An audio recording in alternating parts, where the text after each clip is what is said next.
ओम शांति। आज 4 नवंबर 2024 बाबा के महावाक्य है। मीठे बच्चे, अपनी खामियां निकालनी है तो सच्चे दिल से बाप को सुनाओ। बाबा तुम्हें कमियों को निकालने की युक्ति बताएंगे। प्रश्न है, बाप की करंट किन बच्चों को मिलती है?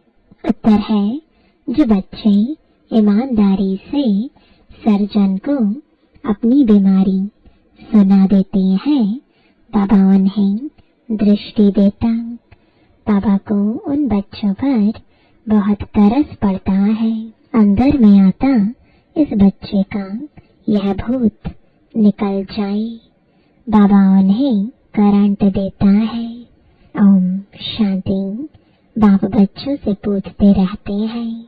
हर एक बच्चे को अपने से पूछना है कि बाप से कुछ मिला, किस किस चीज में कमी है।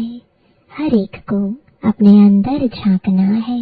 जैसे नारद का मिसाल है, उनको कहा, तुम अपनी शक्ल आईने में देखो, लक्ष्मी को वरने लायक है।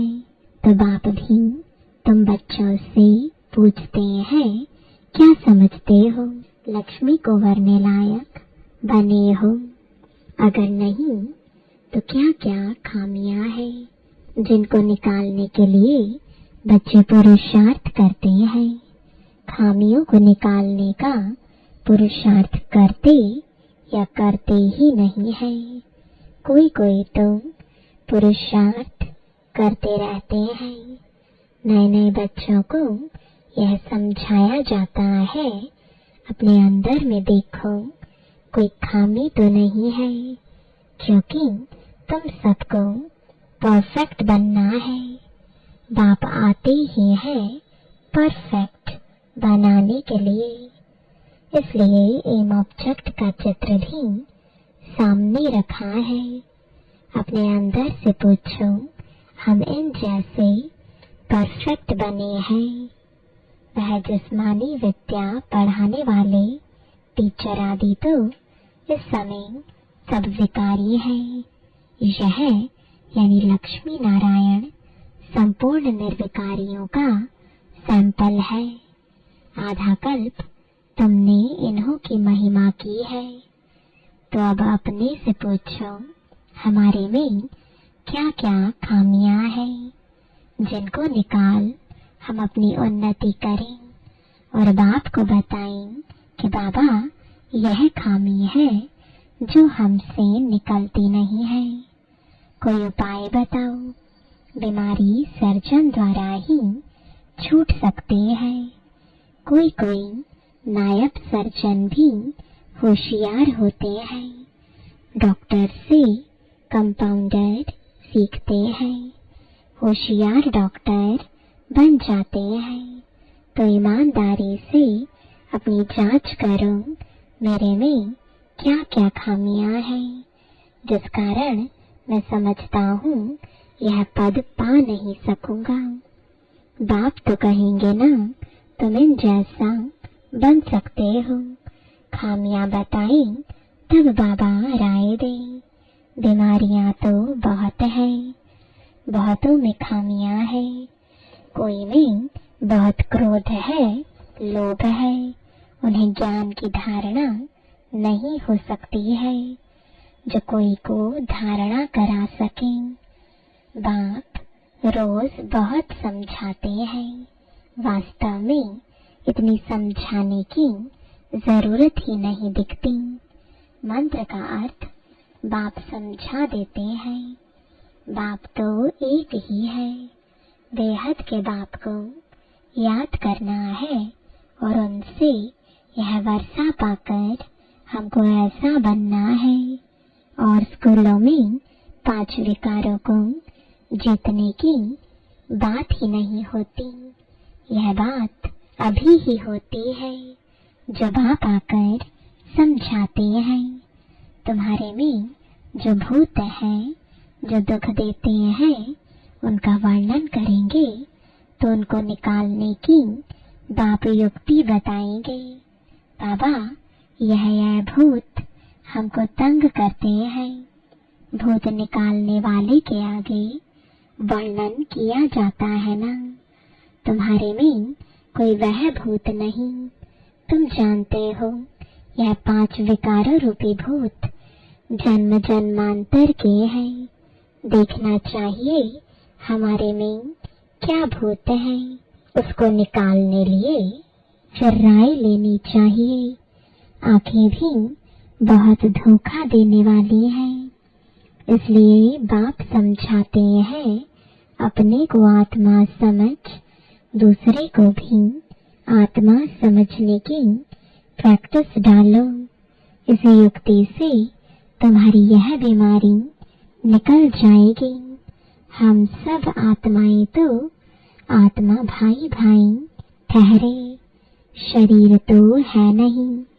यह भी जानते हो हम आत्माएं सब वापस जाने वाली हैं। तो अपने को देखना है हम सर्वगुण संपन्न बने हैं, नहीं तो हमारे में क्या अवगुण है। तो बाप भी उस आत्मा को बैठ देखते हैं, इनमें यह खामी है तो उनको करंट देंगे, इस बच्चे का यह विघ्न निकल जाए। अगर सर्जन से ही छिपाते रहेंगे तो कर ही क्या सकते। तुम अपने अवगुण बताते रहेंगे तो बाप भी राय देंगे। जैसे तुम आत्माएं बाप को याद करती हो, बाबा आप कितने मीठे हो, हमको क्या से क्या बना देते हो। बाप को याद करते रहेंगे तो भूत भागते रहेंगे। कोई न कोई भूत है जरूर। बाप सर्जन को बताओ, बाबा हमको इनकी युक्ति बताओ, नहीं तो बहुत घाटा पड़ जाएगा। सुनाने से बाप को भी तरस पड़ेगा। यह माया के भूत इनको तंग करते हैं। भूतों को भगाने वाला तो एक ही बाप है। युक्ति से भगाते हैं।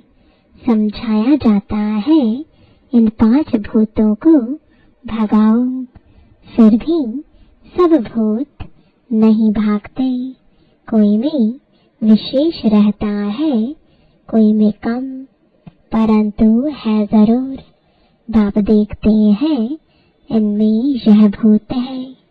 दृष्टि देते समय अंदर चलता है ना, यह तो बहुत अच्छा बच्चा है। और तो सब इनमें अच्छे अच्छे गुण हैं, परंतु बोलते कुछ नहीं है, किसको समझा नहीं सकते हैं। माया ने जैसे गला बंद कर दिया है, इनका गला खुल जाए तो औरों की भी सर्विस करने लग पड़े। दूसरे की सर्विस में अपनी सर्विस शिव बाबा की सर्विस नहीं करते हैं। शिव बाबा खुद सर्विस करने आए हैं। कहते हैं इन जन्म जन्मांतर के भूतों को भगाना है। बाप बैठ समझाते हैं, यह भी जानते हो झाड़ धीरे धीरे वृद्धि को पाता है। पत्ते झड़ते रहते हैं, माया विघ्न डाल देती है। बैठे बैठे ख्याल बदली हो जाते हैं। जैसे सन्यासियों को घृणा आती है तो एकदम गुम हो जाते हैं, न कोई कारण न कोई बातचीत। कनेक्शन तो सबका बाप के साथ है। बच्चे तो नंबरवार हैं, वह भी बाप को सच बताएं तो वह खामियां निकल सकती है और उच्च पद पा सकते हैं। बाप जानते हैं कई न बतलाने के कारण अपने को बहुत घाटा डालते हैं। कितना भी समझाओ परंतु वह काम करने लग पड़ते हैं। माया पकड़ लेती है। माया रूपी अजगर है, सबको पेट में डाल बैठी है। दुबन में गले तक फंस पड़े हैं। बाप कितना समझाते हैं और कोई बात नहीं, सिर्फ बोलो तो बाप है। एक लौकिक बाप तो सदैव मिलता ही है, सतयुग में भी मिलता है तो कलयुग में भी मिलता है। ऐसे नहीं कि सतयुग में फिर पारलौकिक बाप मिलता है। पारलौकिक बाप तो एक ही बार आते हैं। पारलौकिक बाप आकर नरक को स्वर्ग बनाते हैं। उनके भक्ति मार्ग में कितनी पूजा करते हैं, याद करते हैं। शिव के मंदिर तो बहुत है। बच्चे कहते हैं सर्विस नहीं है। अरे शिव के मंदिर तो जहाँ तहाँ है, वहाँ जाकर तुम पूछ सकते हो, इनको क्यों पूछते हो? यह शरीरधारी तो है नहीं, यह है कौन? कहेंगे परमात्मा। इन बगैर और कोई को कहेंगे नहीं। तो बोलो यह परमात्मा बाप है ना। उनको खुदा भी कहते हैं, अल्लाह भी कहते हैं। अक्सर करके परमपिता परमात्मा कहा जाता है। उनसे क्या मिलने का है, यह कुछ पता है? भारत में शिव का नाम तो बहुत लेते हैं। शिव जयंती त्योहार भी मनाते हैं। कोई को भी समझाना बहुत सहज है। बाप भिन्न भिन्न प्रकार से समझाते तो बहुत रहते हैं। तुम किसके पास भी जा सकते हो, परंतु बहुत ठंडाई से, नम्रता से बात करनी है।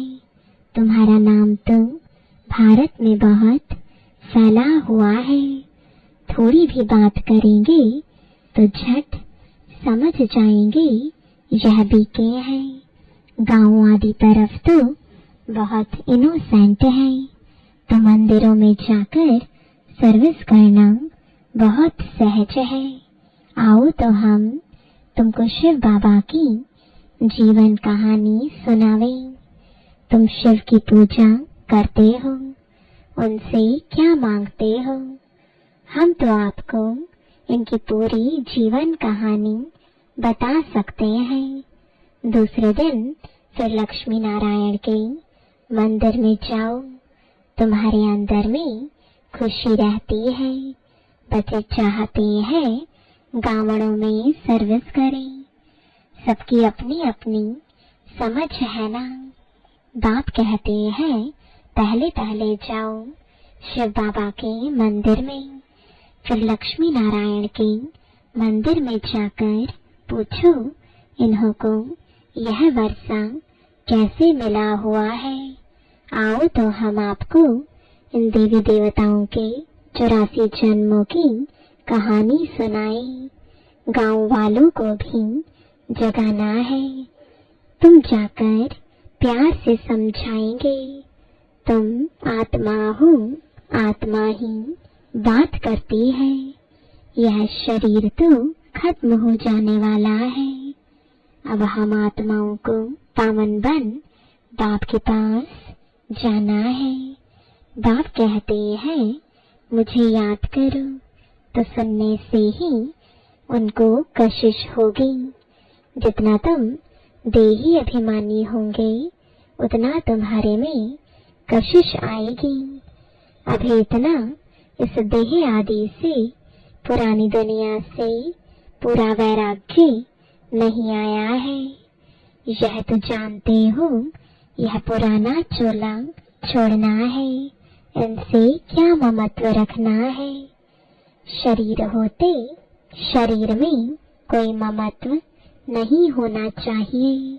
अंदर में यही तात रहे। अब हम आत्माएं पावन बनकर अपने घर जाएं। फिर यह भी दिल होती है ऐसे बाबा को कैसे छोड़ें। ऐसा बाबा तो फिर कभी मिलेगा नहीं। तो ऐसे ऐसे ख्याल करने से बाप भी याद आएगा, घर भी याद आएगा। अब हम घर जाते हैं, 84 जन्म पूरे हुए। भर दिन में अपना धंधा आदि करो, गृहस्थ व्यवहार में तो रहना ही है। उसमें रहते हुए भी तुम बुद्धि में यह रखो कि यह तो सब कुछ खत्म हो जाना है। अभी हमको वापस अपने घर जाना है। बाप ने कहा है गृहस्थ व्यवहार में भी जरूर रहना है, नहीं तो कहाँ जाएंगे। धंधा आदि करो, बुद्धि में यह याद रहे, यह तो सब कुछ विनाश होने का है। पहले हम घर जाएंगे, फिर सुख धाम में आएंगे। जो भी टाइम मिले अपने से बातें करनी चाहिए। बहुत टाइम है, 8 घंटा धंधा आदि करो, 8 घंटा आराम भी करो। बाकी 8 घंटा यह बाप से रूह रिहान कर फिर जाकर रूहानी सर्विस करनी है। जितना भी समय मिले शिव बाबा के मंदिर में, लक्ष्मी नारायण के मंदिर में जाकर सर्विस करो। मंदिर तो तुमको बहुत मिलेंगे। तुम कहाँ भी जाएंगे तो शिव का मंदिर जरूर होगा। तुम बच्चों के लिए मुख्य है याद की यात्रा। याद में अच्छी रीति रहेंगे तो तुम जो भी मांगो मिल सकता है। प्रकृति दासी बन जाती है, उनकी शक्ल आदि भी ऐसी खींचने वाली रहती है। कुछ भी मांगने की दरकार नहीं। सन्यासियों में भी कोई कोई पक्के रहते हैं। बस ऐसे निश्चय से बैठते हम ब्रह्म में जाकर लीन होंगे। इस निश्चय में बहुत पक्के रहते हैं, उन्हों का अभ्यास होता है। हम इस शरीर को छोड़ जाते हैं, परंतु वह तो है रॉन्ग रास्ते पर।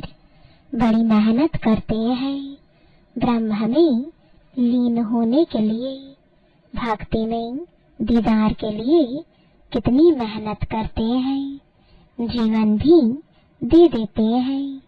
आत्मघात नहीं होता है, जीव घात होता है। आत्मा तो है ही, वह जाकर दूसरा जीवन अर्थात शरीर लेती है। तो तुम बच्चे सर्विस का अच्छी रीति शौक रखो तो बाप भी याद आए। यहाँ भी मंदिर आदि बहुत है। तुम योग में पूरा रहकर किसको कुछ भी कहेंगे कोई विचार नहीं आएगा। योग वाले का तीर पूरा लगेगा। तुम बहुत सर्विस कर सकते हो, कोशिश करके देखो, परंतु पहले अपने अंदर को देखना है। हमारे में कोई माया का भूत तो नहीं है। माया के भूत वाले थोड़े ही सक्सेस हो सकते हैं। सर्विस तो बहुत है। बाबा तो नहीं जा सकते हैं ना, क्योंकि बाप साथ में है। बाप को हम कहाँ किचड़े में ले जावें, किसके साथ बोले। बाप तो बच्चों से ही बोलना चाहते हैं, तो बच्चों को सर्विस करनी है। गायन भी है सन शोज फादर। बाप ने तो बच्चों को होशियार बनाया ना। अच्छे अच्छे बच्चे हैं जिनको सर्विस का शौक रहता है। कहते हैं हम गांवों में जाकर सर्विस करें। बाबा कहते हैं भल करो, सिर्फ फोल्डिंग चित्र साथ में हो। चित्रों बगैर किसको समझाना डिफिकल्ट लगता है।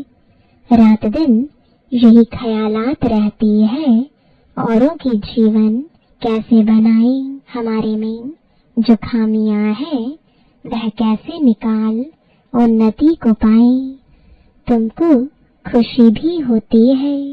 बाबा, यह 8-9 मास का बच्चा है। ऐसे बहुत निकलते हैं, जल्दी ही सर्विस लायक बन जाते हैं। हर एक को यह भी ख्याल रहता है हम अपने गांव को उठाएं, हम जीन्स भाइयों की सेवा करें। Charity begins at home. Service का शौक बहुत चाहिए, एक जगह ठहरना नहीं चाहिए। चक्र लगाते रहें, टाइम तो बहुत थोड़ा है ना। कितने बड़े बड़े अखाड़े उन्हों के बन जाते हैं। ऐसी आत्मा आकर प्रवेश करती है जो कुछ न कुछ शिक्षा बैठ देती है, तो नाम हो जाता है। यह तो बेहद का बाप बैठ शिक्षा देते हैं, कल्प पहले मिसल। यह रूहानी कल्प वृक्ष बढ़ेगा, निराकारी झाड़ से नंबरवार आत्माएं आती हैं। शिव बाबा की बड़ी लंबी माला व झाड़ बना हुआ है। इन सब बातों को याद करने से भी बाप ही याद आएगा, उन्नति जल्दी होगी। अच्छा, मीठे मीठे सिकिलदे बच्चों प्रति माता पिता बाप दादा का याद प्यार और गुड मॉर्निंग। रूहानी बाप की रूहानी बच्चों को नमस्ते। रूहानी बच्चों की रूहानी बाप दादा को गुड मॉर्निंग और नमस्ते। धारणा के लिए मुख्य सार है, पहला, कम से कम 8 घंटा बाप से रूह रिहान कर बड़ी ठंडाई व नम्रता से रूहानी सर्विस करनी है। सर्विस में सक्सेस होने के लिए अंदर में कोई भी माया का भूत ना हो। दूसरा, अपने आप से बातें करनी है कि यह जो कुछ हम देखते हैं यह सब विनाश होना है। हम अपने घर जाएंगे, फिर सुख धाम में आएंगे। वरदान है, अटल निश्चय द्वारा सहज विजय का अनुभव करने वाले सदा हर्षित निश्चिंत भव। निश्चय की निशानी है सहज विजय, लेकिन निश्चय सब बातों में चाहिए। सिर्फ बाप में निश्चय नहीं, अपने आप में, ब्राह्मण परिवार में और ड्रामा के हर दृश्य में संपूर्ण निश्चय हो। थोड़ी सी बात में निश्चय टलने वाला ना हो। सदा यह स्मृति रहे कि विजय की भावी टल नहीं सकती। ऐसे निश्चय बुद्धि बच्चे क्या हुआ, क्यों हुआ, इन सब प्रश्नों से भी पार सदा निश्चिंत, सदा हर्षित रहते हैं। स्लोगन है, समय को नष्ट करने के बजाय फौरन निर्णय कर फैसला करो। ओम शांति।